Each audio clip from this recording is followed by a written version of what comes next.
Assalamualaikum warahmatullahi wabarakatuh. Perkenalkan, nama saya Hawa Nur Rahma, NIM 200512140227 dari kelas SI 2020A. Di sini akan menjelaskan mengenai standarisasi jaringan komputer. Yang akan kita bahas, yang pertama, OSI versus TCP/IP, yang kedua, protokol di OSI layer, yang ketiga, TCP versus UDP, dan yang keempat ada network protokol. Yang pertama, OSI versus TCP/IP. Ini merupakan gambar perbedaan antara OSI dan TCP/IP.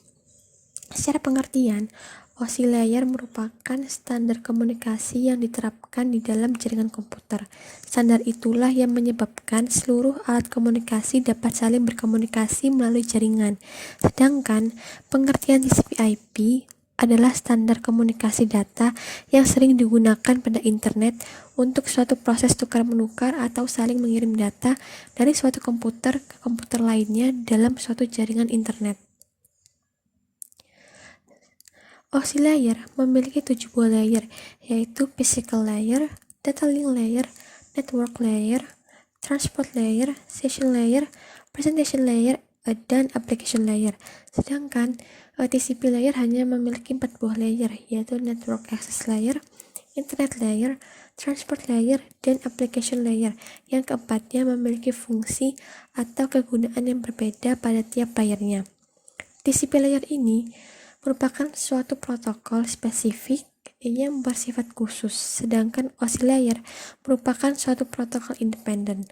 Pada layer teratas yang digunakan OSI layer adalah application, presentation, dan juga session layer yang digabungkan dalam satu layer. Sedangkan TCP layer pada bagian teratas hanya menggunakan satu layer, yaitu layer application. Lebih lanjut, perbedaan TCP/IP dan OSI. Yang pertama, semua standar yang digunakan pada jaringan TCP/IP dapat diperoleh secara cuma-cuma dari berbagai komputer di internet, tidak seperti OSI. Yang kedua, untuk jangka panjang, kemungkinan TCP/IP akan menjadi standar dunia jaringan komputer, tidak seperti OSI. Yang ketiga, OSI mengembangkan modelnya berdasarkan teori, sedangkan TCP mengembangkan modelnya setelah sudah diimplementasikan. Persamaannya, yang pertama, keduanya memiliki layer. Yang kedua, memiliki application layer meskipun memiliki layanan yang berbeda. Yang ketiga, memiliki transport dan network layer yang sama. Yang keempat, dua-duanya menggunakan teknologi packet switching, bukan circuit switching. Yang kelima, dua-duanya punya transport dan network layer yang bisa dibandingkan. Yang kedua, ada protokol di OSI layer. Yang pertama, application layer. Ini menjelaskan spesifikasi untuk lingkup di mana aplikasi jaringan berkomunikasi dengan layanan jaringan, menyediakan jasa untuk aplikasi pengguna. Layer ini bertanggung jawab atas pertukaran informasi antar program komputer. Yang kedua, presentation layer, berfungsi untuk mentranslasikan data yang hendak ditransmisikan oleh aplikasi ke dalam format yang dapat ditransmisikan melalui jaringan. Yang ketiga, session layer, berfungsi untuk mendefinisikan bagaimana koneksi dapat dibuat, dipelihara, atau dihancurkan. Yang keempat, transport layer, berfungsi untuk memecah data ke dalam paket-paket data serta memberikan nomor urut ke paket-paket tersebut sehingga dapat disusun kembali pada sisi tujuan setelah diterima. Yang kelima, network layer, berfungsi untuk mendefinisikan alamat-alamat IP, membuat header untuk paket-paket, dan kemudian melakukan routing melalui internet working dengan menggunakan router dan switch layer 3. Yang keenam, data link layer, berfungsi untuk menentukan bagaimana bit-bit data dikelompokkan menjadi format yang disebut sebagai frame.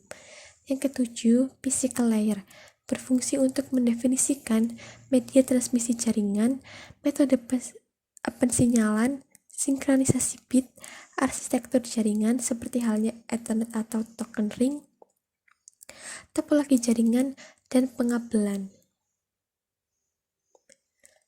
Yang ketiga ada TCP versus UDP. Ini merupakan gambar perbedaan antara TCP dan UDP. TCP atau Transmission Control Protocol merupakan protokol transport yang andal atau reliable. Hal ini dikarenakan protokol TCP mempunyai mekanisme yang memastikan paket dapat diterima oleh klien. TCP mempunyai karakteristik sebagai protokol yang berorientasi koneksi atau connection oriented. Protokol TCP memungkinkan data diterima secara urut sesuai dengan pengirimannya. Sedangkan UDP atau User Datagram Protocol adalah transport layer yang tidak andal atau unreliable, connectionless, dan merupakan kebalikan dari transport layer TCP. UDP mempunyai karakteristik connectionless yang memiliki arti tidak berbasis koneksi. Karena UDP ini bersifat connectionless, maka data yang dikirim menggunakan protokol UDP akan diterima secara tidak terurut atau acak. Cara kerja protokol UDP adalah mengirim data tanpa ada jaminan apakah data tersebut akan sampai tujuan atau tidak. Oleh sebab itu, protokol TCP paling sering digunakan dalam sebuah sistem. Yang terakhir adalah network protocol. Yang pertama, Serial Line Internet Protocol atau SLIP merupakan protokol yang memungkinkan pemindahan data IP melalui saluran telepon. Yang kedua, Simple Mail Transfer Protocol atau SMTP merupakan protokol yang umum digunakan untuk pengiriman email. Selanjutnya ada Hypertext Transfer Protocol atau HTTP, merupakan protokol yang digunakan oleh World Wide Web. Yang keempat ada Telecommunication Network atau Telnet, merupakan protokol jaringan yang digunakan di koneksi internet atau local area network. Selanjutnya ada File Transfer Protocol, merupakan protokol internet yang berjalan di dalam lapisan aplikasi yang merupakan standar untuk pentransferan file komputer antar mesin-mesin dalam sebuah internet network.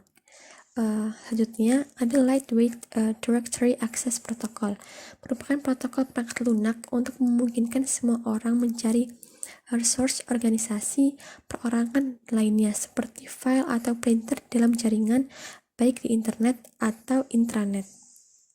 Selanjutnya ada Secure Socket Layer atau SSL, merupakan protokol jaringan yang paling banyak digunakan untuk enkripsi. Ditambah lagi SSL digunakan tidak hanya untuk keamanan koneksi web, tetapi untuk berbagai aplikasi yang memerlukan enkripsi jaringan end-to-end. Selanjutnya ada Simple Network Monitoring Protocol, merupakan protokol yang digunakan untuk monitoring device di jaringan. Selanjutnya ada Secure Shell, merupakan protokol jaringan yang memungkinkan pertukaran data secara aman antara dua komputer. Post Office Protocol version 3 merupakan protokol yang digunakan untuk mengambil email dari email server.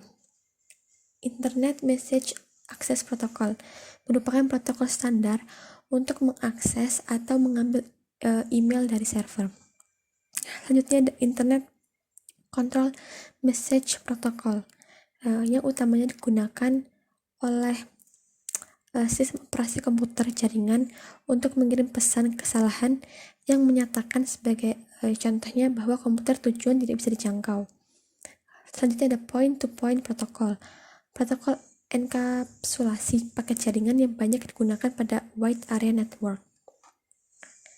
Selanjutnya ada Domain Name System, merupakan distribute database system yang digunakan untuk pencarian nama komputer di jaringan yang menggunakan TCP/IP. Dan yang terakhir ada HTTPS, merupakan versi aman dari HTTP yang merupakan protokol komunikasi dari World Wide Web. Itu tadi sekian penjelasan dari saya, kurang lebihnya mohon maaf. Wassalamualaikum warahmatullahi wabarakatuh. Terima kasih yang udah menonton.